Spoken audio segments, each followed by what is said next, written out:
Seja muito bem-vinda, seja muito bem-vinda aí a mais uma aula muito importante hoje, com um eixo que eu gosto muito, né? Sou até suspeita de falar, que é o eixo educacional. Então, eu espero que você aproveite muito esta aula. Eu espero que você, assim, do fundo do meu coração, esteja disposto, né? Esteja aprendendo tudo aquilo que nós temos passado para vocês, tá? Porque são questões aí muito interessantes. E convida aí, tá? O seu colega para fazer parte da nossa trupe aqui online, presencial, tá? Você que escolhe aí, na verdade, aquilo que você, né, almeja aí e não deixe de nos indicar, hein? Vamos lá, então? Sem papo, porque hoje o tema é quente, tá? É um tema que envolve uma questão aí muito importante acerca da pandemia. É um tema que me preocupa muito, porque eu estou nessa área, eu trabalho com vocês e eu vejo a deficiência aí acerca da questão das lacunas que a pandemia deixou, tá? Então, aqui, um tema agora do eixo educacional. Porém, gente, é interessante que a gente analise e perceba que todos os temas que nós trabalhamos até aqui envolve também a questão aí social. Então, olha aqui que interessante. Olha que tema aí que mexe, né, com todos nós brasileiros, mas que infelizmente, né, precisa ser olhado com carinho, olhado de uma forma um pouco diferente, tá? Então, aqui, ó, primeira coisa que eu quero que você perceba, analise, olha aqui como que é esse tema, gravidade do déficit de alfabetização pela pandemia no Brasil. Aqui, lembrando que eu tenho uma palavra que vai nortear o meu texto, que é a questão da gravidade, tá? Nós sabemos que a pandemia, ela deixou muitas sequelas, nós sabemos que a pandemia, infelizmente, ela trouxe aí inúmeras situações para nós. Então, é importante que você, aluno, perceba o que de grave, qual é a consequência, o efeito que esse déficit de alfabetização tem trazido aí para o aluno do século XXI, para o aluno pós-pandemia, tá? Na verdade, hoje eu até comentei com o pessoal que, infelizmente, o problema da alfabetização, na verdade, quando a gente olha para a educação brasileira, nós sabemos que esse problema ele não parte de hoje. A pandemia ela só escancarou algumas questões aí que nós vivenciamos acerca aí de alguns legados históricos que foram deixados em meio aí à nossa história educacional. Então, para te ajudar aí acerca dessa palavra, gravidade, eu coloquei aqui algumas outras chaves: seriedade, emergência, dificuldades, reveses, carência, escassez, insuficiência. Então, tudo isso aí a gente sabe que está atrelado à questão da alfabetização, tá? Então, são pontos importantes aí para você pensar e discutir. E lembrando que alfabetizar é legal, é interessante que você veja, analise e saiba que a alfabetização hoje no Brasil ela parte aí de alguns pontos importantes, tá?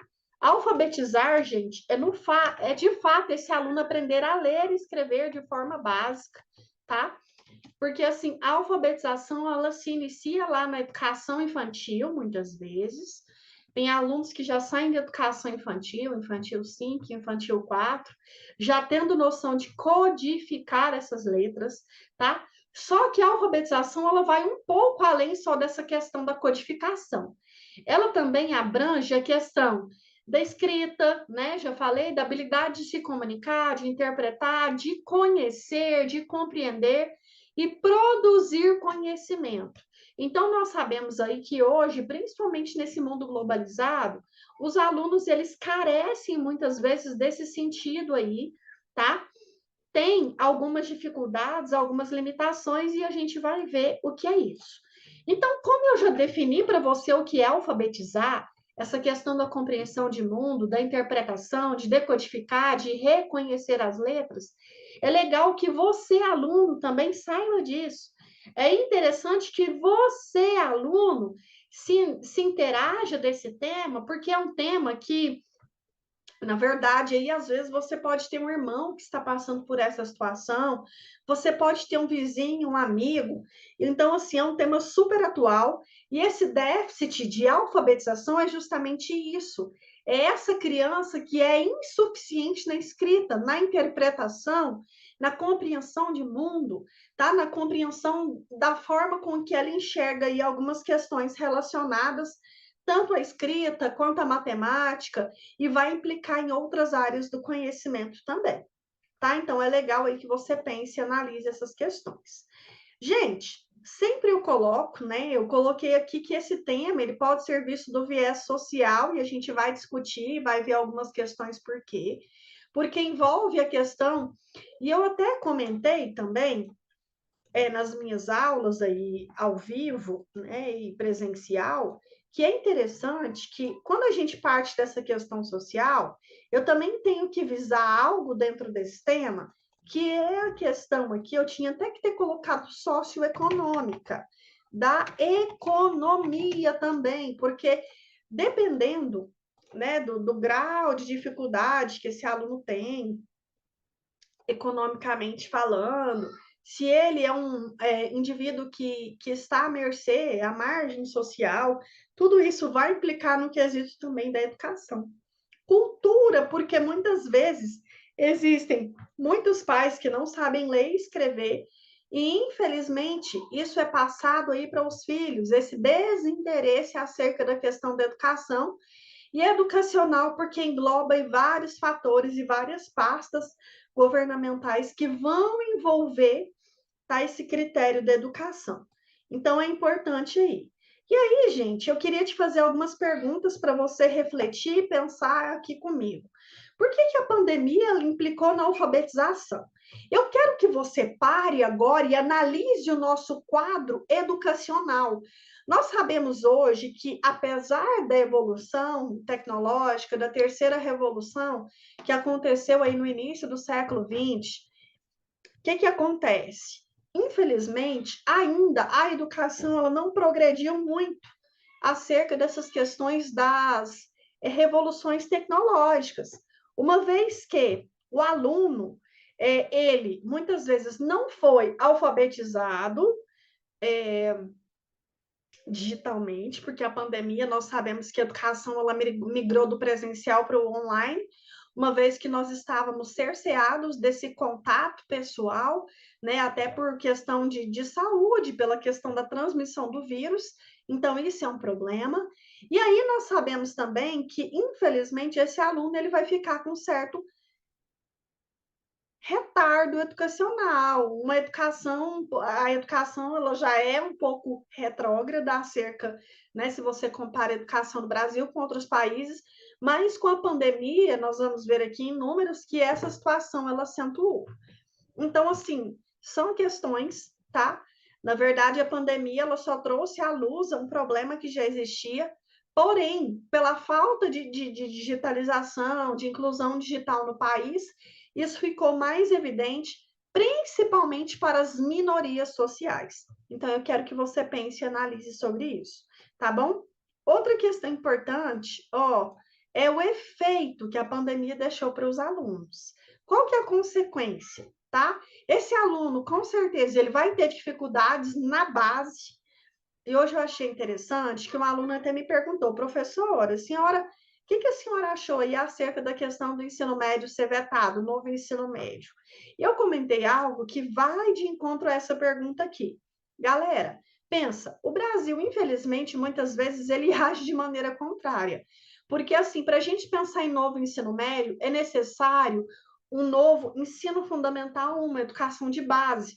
É necessário primeiro pensar nessas mazelas deixadas pela pandemia que tem assolado o nosso alunado, antes de pensar na macro aí, estrutura educacional que é o ensino médio, tá? Eu até fiz uma analogia com os meninos acerca da questão da casa. Pensa, se uma casa está com problema no alicerce, como é que você começa a organizar e arrumar essa casa pelo telhado? Então, assim, é só para você entender o tanto que essa questão é séria, tá bom, gente? Então, fique atento, analise isso aí, busque isso aí. Então, esse efeito, infelizmente, ele deixou alunos aí com problemas sérios acerca aí da situação voltada à leitura, escrita, interpretação, e isso, consequentemente, vai implicar em outras disciplinas, em outras matérias, tá? Então, assim, a gente vai discutir um pouco mais. Se a aula ficar um pouco grande, se acelera a aula aí, porque é um assunto de grande valia, sim, e ele merece ser discutido como deveria. Gente, por que esse déficit ele é tão agravante, tá? Vamos pensar a curto e a longo prazo. Lembrando que para o aluno hoje ser alfabetizado no Brasil, eu vou até escrever aqui, ó, é da primeira série, tá? Até a terceira série. Até a terceira série, ele já tem que sair aí lendo e escrevendo, tá? Do Fundamental 1. Então, assim, pensa, esse aluno, ele entra aqui, né, para ser alfabetizado, e ele tem até aqui para geralmente ser um leitor fluente. E isso, infelizmente, não tem acontecido. E aí, o que acontece? Como agravante, esse aluno ele vai ter muitas dificuldades acerca da questão aí da leitura, não só da leitura, mas também de problemas relacionados a outras disciplinas, como eu falei, tá? Então, assim, porque as fases da alfabetização, que deveriam ser bastante trabalhadas nesse período, que é o pré-silábico, né? Que ele aprende primeiro a decodificar as letras, depois eu tenho a fase silábica, né? Que ele faz associação aí do ba, do bé, do bi, e o silábico, e a silábica alfabética, que ele já começa a conseguir associar as frases, as questões, já se torna aí um pouco mais desafiadora, até porque essa base, muitas vezes, ela não foi bem feita. Então, assim, nós temos, né, esses déficits, e aí envolve todo um sistema educacional brasileiro, porque os professores não estavam preparados para enfrentar essa questão da aula online, nós não tínhamos um preparo bem estruturado no corpo docente. Quando eu falo corpo docente, envolve toda a questão da direção, da coordenação e o próprio preparo do manuseio aí com essa questão online, né? Aulas igual a gente está fazendo aqui, gravadas, muitas vezes professores que não têm, não são alfabetizados digitalmente, alunos que também não são alfabetizados digitalmente. Então, esse déficit, na verdade, ele é um agravante, porque ele pode implicar amanhã nesse processo de base e acaba que esse aluno ele vai arrastando essas dificuldades de leitura, escrita, ortografia, pontuação até o ensino médio. Então, assim, e até quem sabe a sua vida acadêmica e estudantil, né, caso isso não seja sanado. Então, é legal, é interessante que você pense nisso, tá? Até coloquei aqui, ó, que esse déficit, né, durante pode prejudicar na sua aprovação de um vestibular, pode prejudicar aí num futuro concurso público, caso isso não seja remediado, tá? E aqui eu coloquei como tese, gente, era até para eu ter apagado isso aqui, tá? Ó, isso aqui não vale, tá? Que eu copiei o mesmo slide. Eu coloquei como tese a falta de investimento na educação, que isso é um legado desde o Brasil colônia, porque desde o Brasil colônia nós sabemos que os nobres brasileiros, principalmente os estrangeiros que vieram para cá, o que eles faziam? Eles, na verdade, mandavam seus filhos para o exterior para que eles estudassem fora. Então a gente percebe que a base educacional brasileira já não foi tão bem construída, uma vez que os primeiros professores do Brasil foram jesuítas. E nós sabemos que o intuito dessa base educacional, muitas vezes, foi com o intuito de quê? De catequização. Então, percebe que desde o Brasil colônia, você também pode trazer aqui como tese, tá? A elitização da educação desde o Brasil colônia, tá? Então, é algo interessante aí para você pensar e analisar também, beleza? Então, é algo bacana, tá?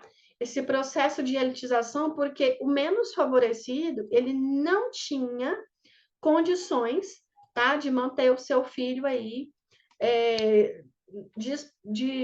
na verdade, enviar seu filho. Quer ver? Vou até pesquisar aqui, ó, a primeira, porque eu não gravo, gente.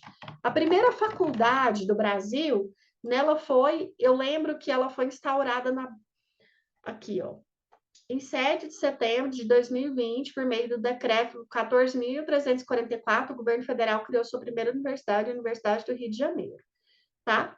Então, assim, mas eu já li também em outros locais, eu vou até pesquisar isso e colocar como roda de rodapé aqui, que a primeira faculdade do Brasil, ela foi,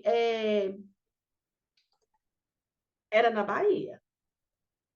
Era na Bahia, sabia? Em 1808 aqui, porque eu tenho um material também de eixos temáticos que eu exploro essa questão educacional, tá? Então, no Brasil, a primeira instituição de ensino superior foi a Escola de Cirurgia da Bahia, criada em 1808.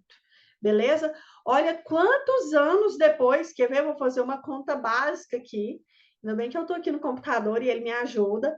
O Brasil foi descoberto, entre aspas, em 1500, tá? Minha matemática é muito boa, gente. Pensa, só em 1808 é que, depois de 308 anos, é que surge, tá? A primeira instituição de ensino superior na sociedade brasileira. Então, aí, por que eu estou trazendo esses dados para vocês? Fatores históricos, até importante aí, para que você lance no seu parágrafo de desenvolvimento, para você perceber o quanto a nossa sociedade ela é retrógrada acerca da questão educacional. E aí, com certeza, isso vai afetar em todos os outros processos, principalmente aí na educação tradicional, que ainda é fomentado dentro da sociedade brasileira, tá? Assuntos que você pode trazer para discutir aqui dentro do seu texto. Gente, falta de suporte para o corpo docente, isso com certeza. Como eu comentei, esse déficit ele foi tão grande porque se os nossos professores, por mais que seja uma educação online, ele tivesse preparado para manusear o equipamento tecnológico, com certeza isso seria aí menos agravante, tá? Então, assim, outra questão importante, né? A educação engessada, que não visa o aluno como indivíduo. Até hoje, apesar do progresso em que nós vivemos, a nossa educação tradicional ainda cerceia o aluno aí de vários processos que ele pode ser autônomo. Então, isso, infelizmente, também traz esse agravante que a pandemia só escancarou. Eu já te falei isso, tá? Outro problema importante é a questão da extensão territorial brasileira, uma vez que quem cuida, e isso tem que ficar bem esclarecido para a sua cabecinha aí. Quem cuida dessa educação básica de primeira série ao 5º ano é o município. Então, é um problema in loco, é um problema local, em que os municípios precisam pensar em alternativas urgentes para que esse problema ele seja reduzido, para que esse problema ele seja sanado aí com urgência, tá? Então, apesar de nós termos essa grande extensão territorial brasileira, quem vai olhar com mais cuidado para esse problema são as secretarias municipais, tá? São os municípios aí.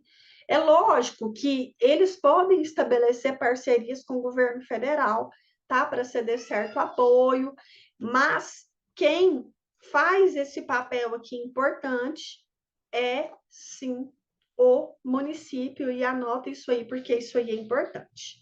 Outra questão primordial que dá para você usar, eu também não coloquei aqui alguns fatores, eu até gosto de discutir em aula, até para vocês anotarem aí e ficarem ligados, tá? Negligência de um projeto escolar de alfabetização concreto. Algumas cidades já têm feito isso, tá? Em São Paulo, nós temos o projeto Aprender Juntos, que amplia o tempo da criança nas escolas. Ele é um projeto, pesquisa no Google e no podcast que eu passei para vocês, que divide as crianças em pequenos grupos de reforços para que os professores consigam assistir cada debilidade de forma específica, tá? Então, é legal, é interessante que os próprios municípios já façam, tá? Já analisem isso aí também. E outro método que eu vi, que você vai ouvir no podcast, é o dia diferente, que outrora era aplicado na escola uma vez a cada 90 dias, uma vez por mês. E as aulas, elas visavam uma questão mais lúdica e interativa, focado nos conteúdos em que os alunos eles tinham que dificuldade. Então, é legal e é interessante, é importante, gente, que você analise, tá? Todas essas questões aí, perceba o quanto isso é primordial para a situação aí acerca dessas questões. Eu acho que é, assim, de grande valia você pensar em tudo isso, tá? E essa falta de suporte do corpo docente, a gente pode até acrescentar também falta de suporte para o corpo discente. Lembra que no Brasil, muitas vezes, muitos alunos não têm acesso à tecnologia, tá? Muitas minorias, aqueles que são vulneráveis, principalmente economicamente, sofrem muito mais, porque esse aluno, o que vai acontecer com ele? Ele não tem suporte, ele não tem acesso à internet, então isso vai ser um prejuízo grande, tá? Para ele, às vezes a família possui apenas um celular, e aí, às vezes, você pensa, nossa, professor, isso não existe no Brasil, não. Gente, bate o dedão no Google aí e pesquisa sobre o acesso à internet no país. Graças a Deus, você é um aluno privilegiado, até porque você está tendo oportunidade de assistir essa aula online. Mas muitos alunos no Brasil não têm essa oportunidade e também não sabem manusear um aparelho tecnológico. Então, por isso que é interessante esses projetos aí, tá? Até projetos extracurriculares, tá? Outros problemas que envolvem essa questão também é a escola querer seguir com rigidez o currículo que é estipulado. Nós sabemos que cada realidade, gente, é diferente uma da outra. Então, muitas vezes, eu tenho que me desvencilhar um pouco desse currículo para eu atender a minha dificuldade em bloco, tá? Tá dando para entender essas questões? Eu acredito que está. Gente, então um acompanhamento mais próximo desse aluno, tá? Tudo isso aí é importante. E aí você vai trazer isso para a sua proposta de intervenção. Lembrando que na proposta de intervenção, eu vou te dar esses exemplos aí orais. Você poderia trazer o Ministério da Educação, né, em parceria, representado pelas secretarias municipais, tá? Para desempenhar um projeto de aceleração, plano municipal de aceleração de alfabetização, que envolveria, esse projeto envolveria aulas de reforço no contraturno, para que as crianças pudessem passar mais tempo na escola. E para isso, a gente sabe muitas vezes que muitas crianças precisam de alimentação, de transporte público, para estar nesses ambientes. Então, precisa se pensar em toda uma logística, tá? Para que esses fatos sejam desenvolvidos com maestria. Por isso que eu coloquei aqui a questão da prova diagnóstica, não as que estão instauradas pelo Estado e pelo município, mas provas diagnósticas corriqueiras também, para que se levante, para que faça um mapeamento das principais dificuldades aí dos alunos, tá? Então, é legal, é importante aí que vocês analisem isso aí. Atividades extras e tutorias para os alunos, tá? Essa tutoria é um acompanhamento próximo, é um acompanhamento bem de perto. Então, assim, seria interessante também fazer essa tutoria, grupos de reforços, né, com cada um com a sua dificuldade menor, e uma preparação para esse professor. Oficinas ministradas aí, né, destinadas para esse professor, até para que ele tenha alguma preparação para aprender a lidar com tecnologia, né? Agora não mais, agora voltamos para os métodos tradicionais, mas assim, o preparo desse professor didático para ele conseguir organizar algum projeto, um suporte específico para ele também seria interessante, tá? Aqui alguns repertórios. Se você pensar em outros, por favor, não deixe de comentar, de me passar. O artigo 205 garante aí a todo cidadão brasileiro, tá, uma educação de qualidade, entendeu? Será que hoje nós temos, principalmente no seio público, porque garante uma educação pública de qualidade? Será que hoje, nesse setor, essa pasta governamental que é a educação pública, ela tem cumprido com seu papel como ela deveria? Ela tem sido efetiva? Ela tem, com certeza, conseguido te preparar bem para os certames, para os exames nacionais aí, né, do ensino médio e para os vestibulares que você quer prestar? Será que, de fato, esse artigo 205, ele privilegia essas crianças, sim, que são crianças muitas vezes de baixa renda, que precisam de um apoio melhor, maior aí das secretarias municipais, desses órgãos, até para esse desenvolvimento da alfabetização, para que elas não tenham déficit? Será que esse artigo aqui, ele tem sido cumprido na íntegra? Pensa nisso comigo, tá? Olha aqui que dados alarmantes. Ó, de 6, o número de crianças de 6 a 7 anos que não sabia ler ou escrever saltou de 1,429 milhão em 2019 a 25,1 das crianças brasileiras nessa faixa etária para 2,367 milhões, 40%. Olha o tanto que isso aqui é forte das crianças em 2021. Ou seja, nós estamos com déficit aí, ó, de quase 50%, tá? Olha aí a comparação e você pode usar esse dado aí dentro da sua dissertação, porque ele não está na sua coletânea, tá bom, gente? Então, isso aqui é muito sério, tá? Muito sério, é um dado importante. E aí eu também sugiro para vocês esse documentário. Ele vai mostrar histórias de pais e mães que muitas vezes têm que recorrer aí à internet no lugar mais próximo, por não ter essa questão da internet, então ficaram justamente à mercê da sorte nessa época da pandemia. Então, assim, hoje até comentei com o pessoal, internet, gente, você manter a internet é caro no Brasil.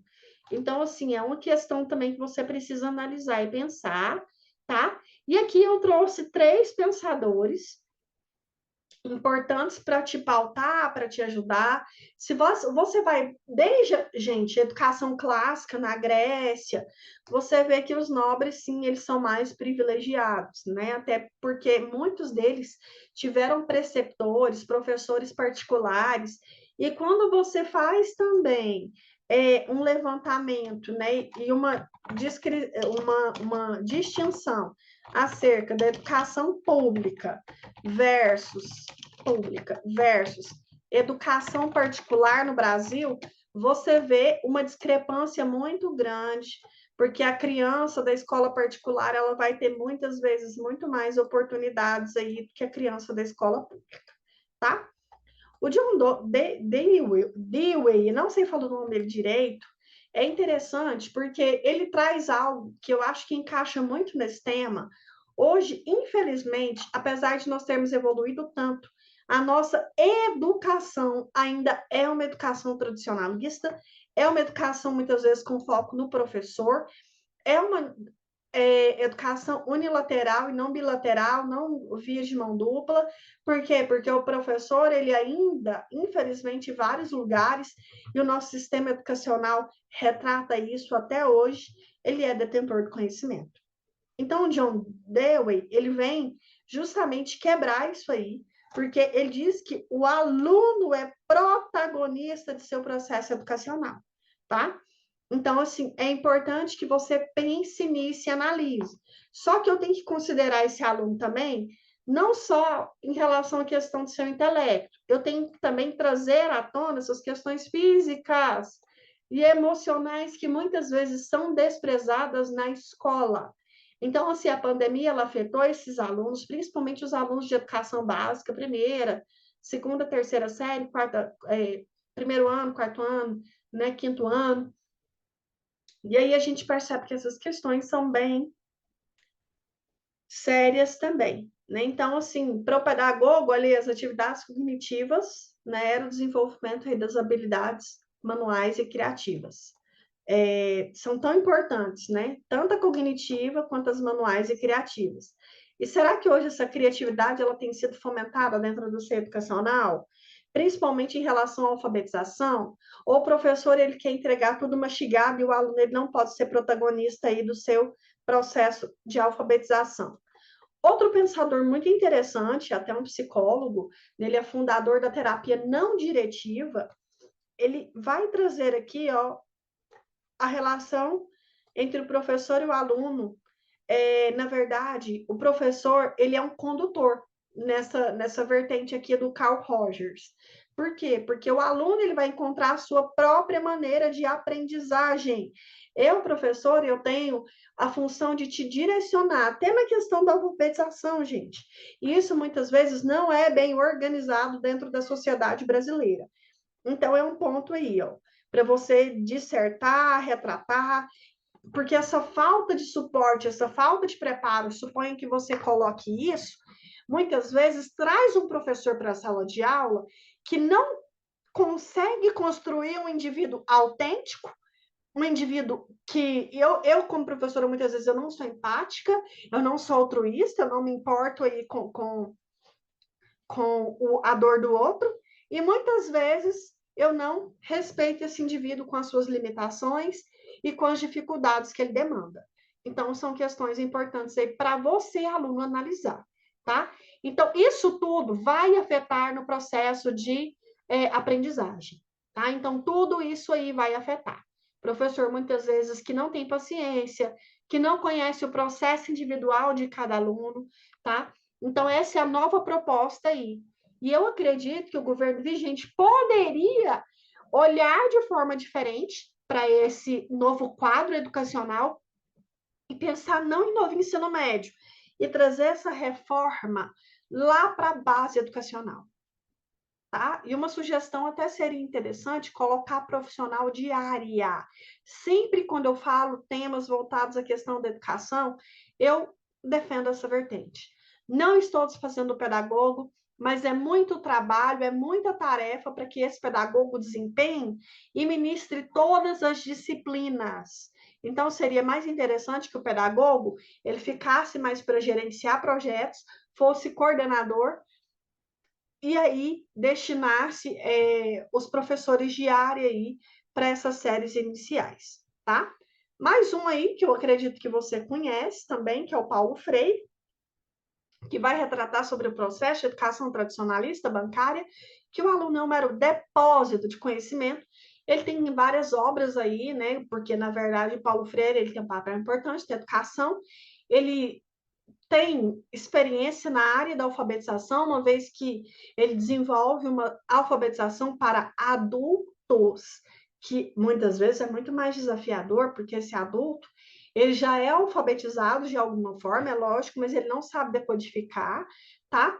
E que o aluno, muitas vezes, durante esse processo, ele é um mero depósito. Então, a gente precisa transformar isso aí, e o processo do Paulo Freire, que ele também fala numa educação transformadora, em que o próprio aluno ele seja o quê? O protagonista aí da sua própria educação.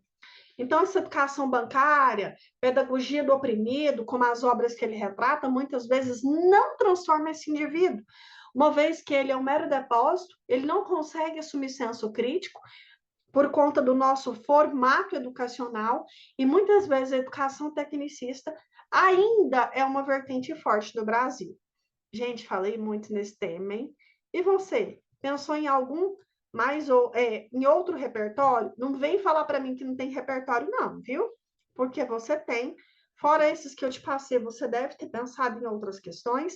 Então, que você faça uma excelente redação deste tema, beleza? Um abraço, gente, e até mais. Eu espero aí que eu tenha te ajudado de alguma forma.